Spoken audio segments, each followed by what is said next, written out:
Well, the amount of teens on social media has sparked concern among health professionals. They say it could cause big changes in their brains. And the U.S. Surgeon General has said that even at the age of 13, it's still too early to be on social media. Joining me now is Dr. Bradley Zicherman, child and adolescent psychiatrist at Stanford Children's Health. So thank you for joining us.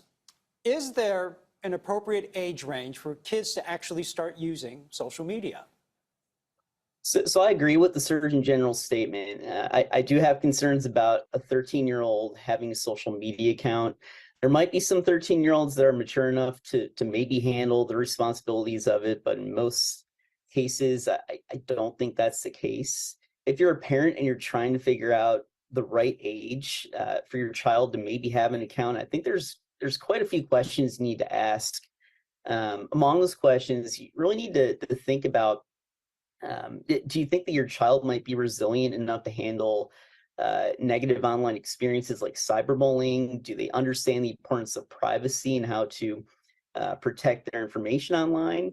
And are they happy to have established rules within the home about times when they can use it, what kind of content they can view? And as a parent, do you think that you're actually modeling good social media use habits yourself? And I tell you, I think in my experience, I think I'm far more comfortable with someone who's maybe 16 having a social media account than someone who's 13. Yeah, and so how much social media really can impact brain development, and are there any dangers or concerns with that? I think we're still trying to figure out the exact amount of time it takes to actually have potential harms from using social media. I'd say the more that you use it, the more risk there is that you could have potential harms. Um, the more that you use it, the more chance that there could be to have real functional impairments. I definitely see the link between social media use and problems with insomnia, sleep cycles, appetite, developing depression, developing eating disorders. And quite frankly, I think just the longer that you're online as a child, as a teenager, the greater chance there is to have these potential impairments and problems. So the big question is, so what can parents and children do to address this issue?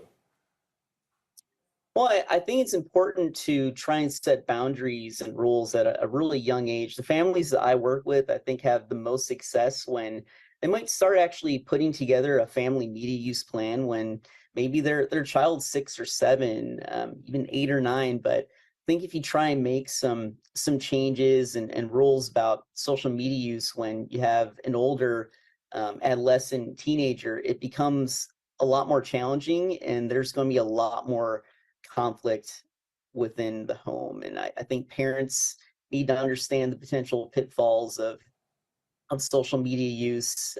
I wish there was more formal education even within schools about these potential harms, in the way that we might educate a child, teenager in schools about the danger of talking to strangers in person, or the danger of potentially using illicit substances. I think we need to do a better job of actually educating at home and within the schools about these potential harms.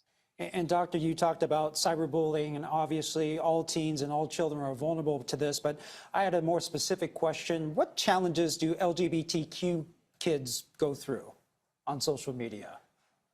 Well, there's going to be even more potential harms with a selected population like that.